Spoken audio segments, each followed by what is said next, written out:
In the early 1980s, BYU head coach LaVell Edwards was on fire. He took a mediocre team and transformed it into a high-caliber squad. He bagged some big wins. He was producing the best quarterbacks in the nation. And then, in 1984,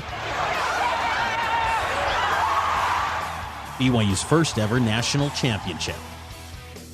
With the number one ranked team, LaVell became a hot commodity in the football world. Other college teams came calling.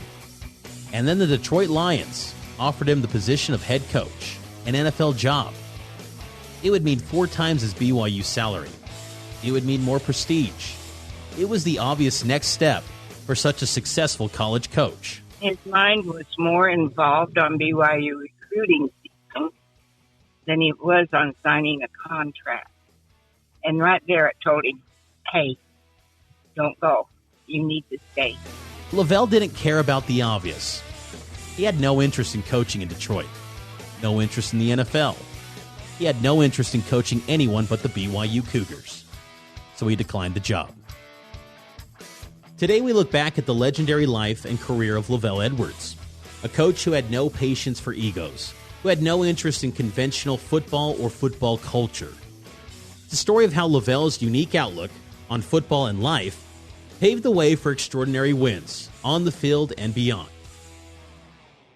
During LaVell's tenure as BYU's legendary coach, I actually had a brush with the man himself.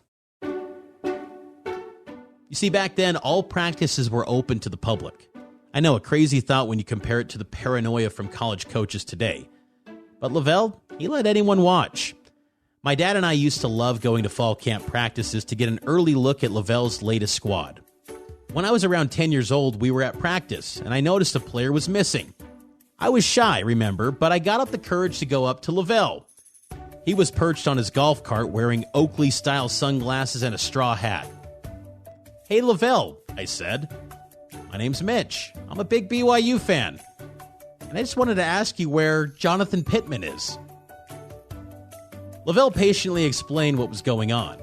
In the middle of his practice, he gave me, a 10-year-old kid, his undivided attention.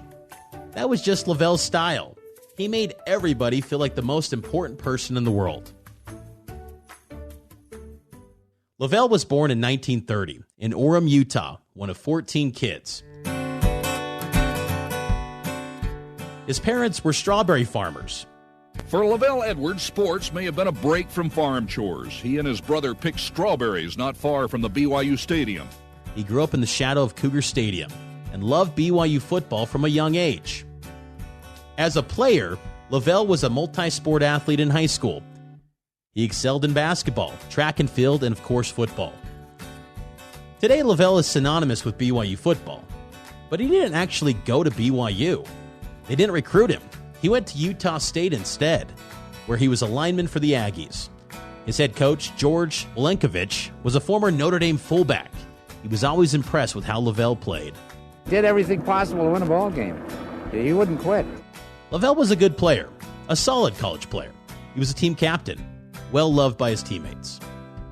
At Utah State, LaVell met his future wife, Patty. Even though she didn't care much for football, she fell in love with LaVell, and he with her.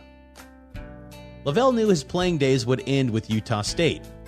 He was never expected to go pro, so after school it was time to decide what to do with his life. LaVell's father-in-law owned an oil business. He could have worked there and made a good salary. It was the obvious path. But again, he wasn't interested in the obvious. He loved football and mentoring young people. I spoke with LaVell's wife, Patty Edwards, about LaVell. He was working at 5 different jobs so that he could afford to stay in coaching. Just a love for the game. LaVell Edwards was a player coach during his Army days at Fort Meade, Maryland. He returned to Utah in 1954 and became head coach at Granite High School. The big break came in 1962. Hal Mitchell added Edwards to his staff at BYU and remained when Tom Hudspeth took over in 1964. 8 years later, Edwards was running the show. When BYU President Dallin H. Oaks and Athletic Director Stan Watts hired LaVell as head coach in 1972, expectations were low. BYU had never fielded a consistent winner. LaVell took a look at the standard playbook and only saw defeat, so he rewrote it. He knew his team couldn't win by running the ball. They had to pass it. And if that didn't work out, LaVell figured things couldn't get any worse. It wasn't a matter of if I was going to get fired. It was just a matter of when I was going to get fired. The expansion of the playbook paid off. LaVell manufactured one of the great passing attacks in college football history. He coached quarterback greats like Gary Scheide, Gifford Nilsson, Mark Wilson, Jim McMahon, Steve Young, Robbie Bosco, Ty Detmer, and Steve Sarkisian. We'll go deeper into the quarterback factory in the next episode. Through these players, LaVell reinvented how offense is played in college football. That strategy turned BYU from a scrappy no-name team to an elite program. In 1983, LaVell's Cougars played UCLA in the storied Rose Bowl in Pasadena, California. UCLA was a powerhouse in those days in the Pac-10 Conference. The Bruins head coach was Terry Donahue. He had never lost a home game as UCLA's coach or as a player for the Bruins. But LaVell and his powerful offense, led by Steve Young, handed Donahue and the Bruins an L, 37-35. That triumph against UCLA was not only a historic game in BYU history, but it was one in front of the country's second biggest media market. The LA coverage established a new, more prestigious reputation for the Cougars, and it placed LaVell in the national spotlight. That game and that media coverage set the tone for the following season. Welcomes you aboard for College Football Live 1984, a doubleheader beginning here with Brigham Young in Pittsburgh, and there from our Goodyear blimp we can see the beautiful Pitt Stadium, 40,000. In 1984, BYU opened the season with a bang. They defeated number 3 Pitt on the road, giving them a fast climb up the national rankings. Chance of showers. There's LaVell Edwards, 12 seasons, won 105 ball games, never coached anywhere else, and what a job he's done. He loves it out in Provo. BYU kept winning despite detractors from the coaching world trying to discredit BYU's success. Their reputation solidified. LaVell continued to delight national audiences and the media. LaVell's relationship with reporters was unique. Most of his coach peers kept the media at bay. LaVell was always happy to talk. Beat writers like Lee Benson from the Deseret News have fond memories of covering LaVell and his BYU program. LaVell Edwards, no doubt, one of a kind. What do you remember? Maybe that makes you smile, that maybe your fondest remembrance of the man.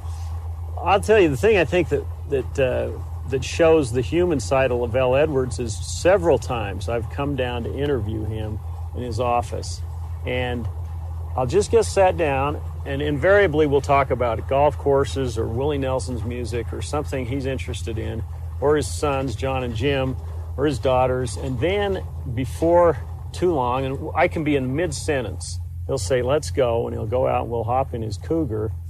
But he doesn't say anything. He doesn't say, "Come on, we're going to get a Coke," or "I'll buy," or anything. He just says, "Let's go."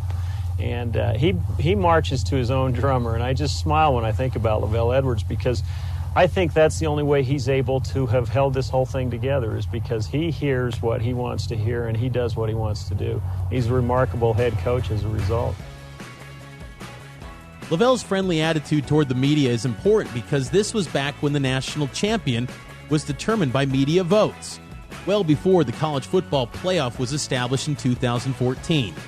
Typically, those media votes were determined by New Year's Day bowl games, but not in 1984. In 1984, the national championship was going to be determined by a pre-Christmas matchup in the Holiday Bowl.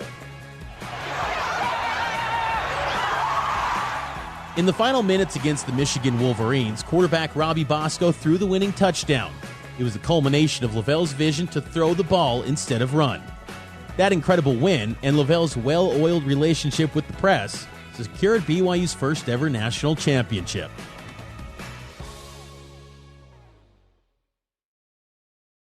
LaVell invested a lot in his quarterbacks. He also invested in developing an innovative coaching staff.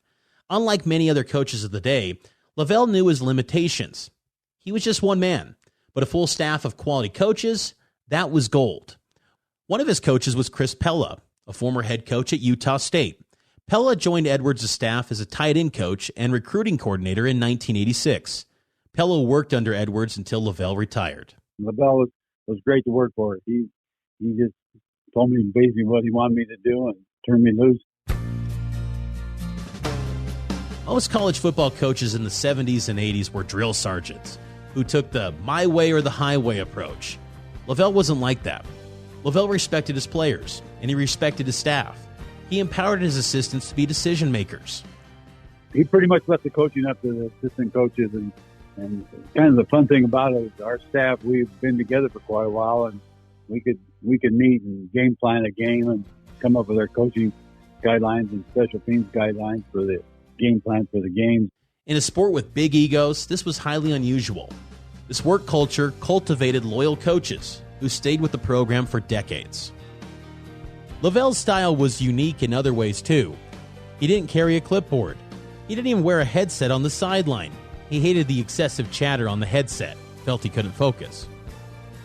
During those early years especially, the Cougars' financial resources were limited compared to the powerhouse programs they were trying to become. LaVell was trying to make something from nothing. BYU didn't have the ticket sales, the fans, the boosters. BYU wasn't in a major conference like the SEC or Big Ten. They were in the WAC. But LaVell did more with less.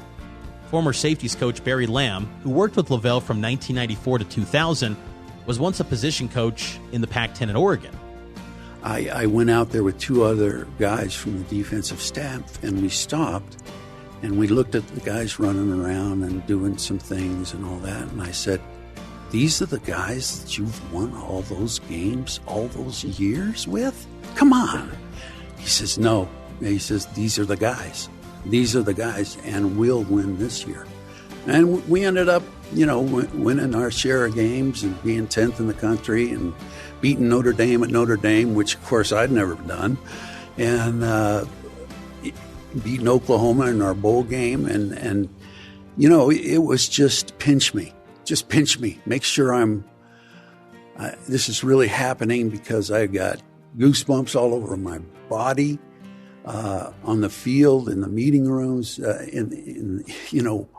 just tingles. And I'm not sure they've worn off yet.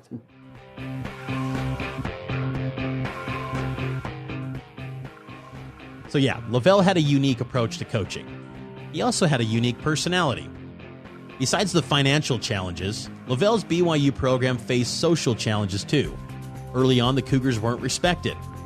There was no prestige. Even BYU wins were brushed off as insignificant.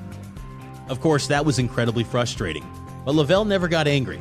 He never took his frustration out on his players or his family. I don't think he ever let I don't think challenges ever bothered him. LaVell was a stoic coach, but when he was off the field, he was funny. Other coaches like former Utah head man Ron McBride appreciated his humorous side. Oh, he was really funny. The guy had a great sense of humor. He would talk about almost anything, and he could make light of anything. And he was very witty, very tremendously witty guy. His assistant coaches appreciated his humor too. I see the same guy that you see on the sidelines when he was walking up and down, but we got in staff meetings, and he was hilarious. Not to the point of distraction, but he was just a funny guy. And but he was so intelligent and so wise that it just almost dripped off of him. So if you were there to collect some of it, you were able to learn so much from him, because he didn't speak that much. But when he spoke, you paid attention, and it was a nugget, and you put it in your pocket to save for later. Along with cracking some jokes and having a good laugh, being a good person was an important pillar in LaVell's BYU program. It was a magic moment for me. And the guy really was teaching young men how to become men, and he was teaching his coaches how to be the best coaches possible and honorable men. Players like former defensive lineman Hans Olsen saw that too. If I sat here and tried to recall a football conversation that I had with LaVell, I couldn't do it. I had football conversations with Ken Schmidt, with Tom Ramage. I had even football conversations with Norm Chow. I didn't have football conversations with LaVell. I had life conversations. That care for his players resonated with LaVell's coaches like Chris Pella. He really cared about the players, and when I came down to BYU from Utah State, I couldn't figure out why the BYU was so successful. And one of the big things is they had an attitude about the fact that they were never out of a game. They could always win. It's amazing how many games we came back and won, and they never gave up. And I attribute it to the character of the football players on the team. They were really kids that went out in the community as a BYU football team was based on that, and the fact that LaVell enhanced that asset of the players and put kids in a position to help other kids and help in the community. It goes without saying that LaVell was an accomplished college football coach. He was other things too, a grandfather, a dad, and a husband. We never knew if he lost or won a football game when he came home. And he didn't force his sons into any type of an athletic endeavor. He was a fun guy. He loved so many different things. He was just a good person, just an ordinary person. LaVell was also a proud member of the Church of Jesus Christ of Latter-day Saints. LaVell's buddy and former Utah coach Ron McBride knew religion meant a lot to LaVell. All the principles that Brigham Young University stands for, that's what he stood for. So people really respected him because he supported the values of Brigham Young. And a lot of people across the country knew LaVell Edwards much better than they knew the prophet. During BYU's 1984 national championship run, LaVell was asked to speak to church members at General Conference. My dear brethren, I am both honored and humbled about this appointment to speak with you tonight.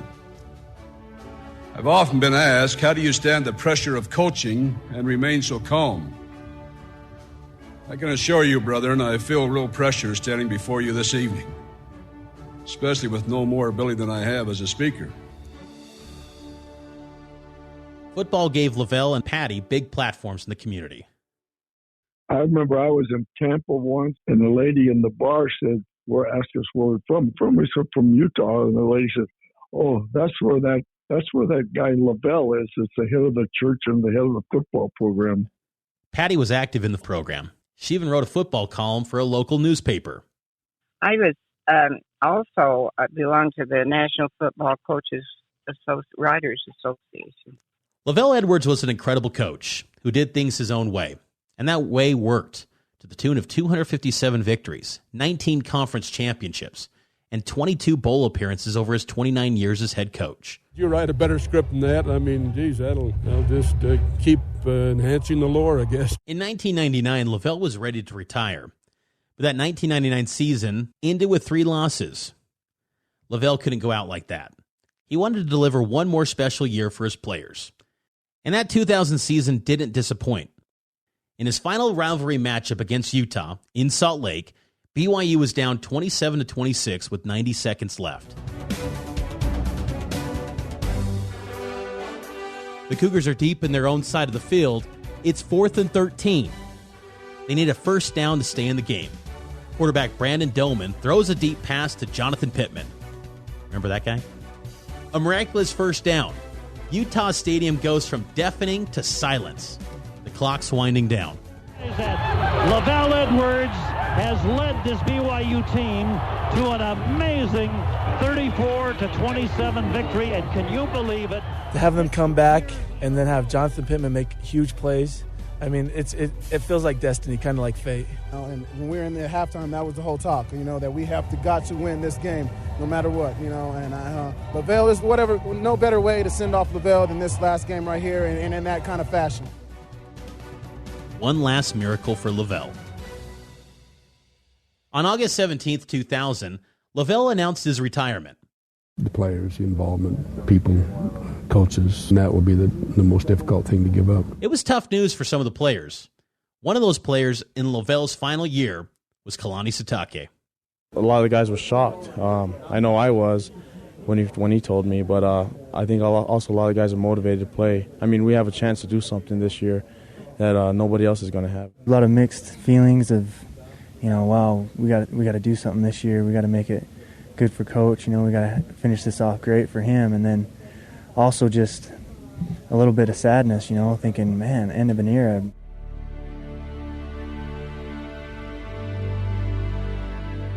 The whole state of Utah celebrated LaVell's incredible tenure at BYU, like former Utah Jazz owner Larry H. Miller.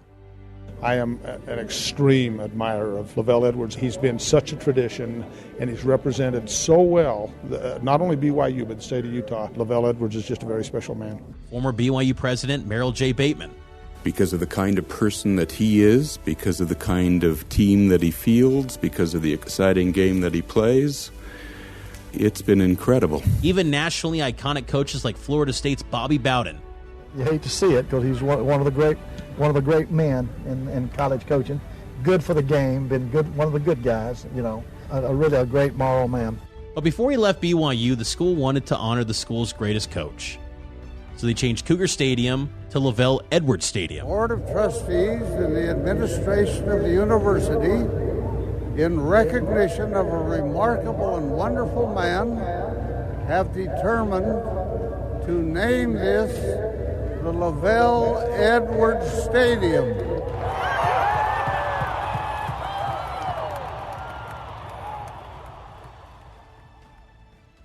It was a complete surprise.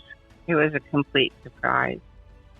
And going into the game, I was a little bit of nostalgia with me, recognizing that this would be the last time that his team would play in this stadium.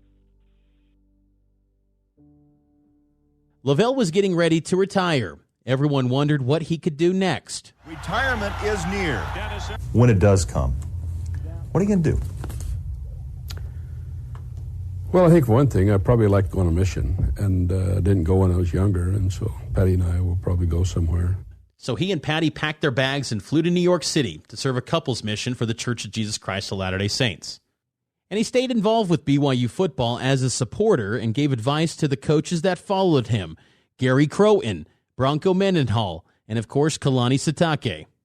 At the press conference in December of 2015, LaVell was there to hug Kalani when Sitake was introduced as the new head man at BYU. It's a momentous occasion today to bring Kalani Sitake in as the new football coach at BYU.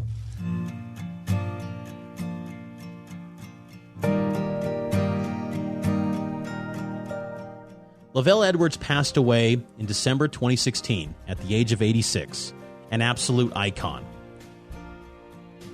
As a coach, as a human, he was a saint. His legacy to treat the game differently, as well as the people who play it, lives on.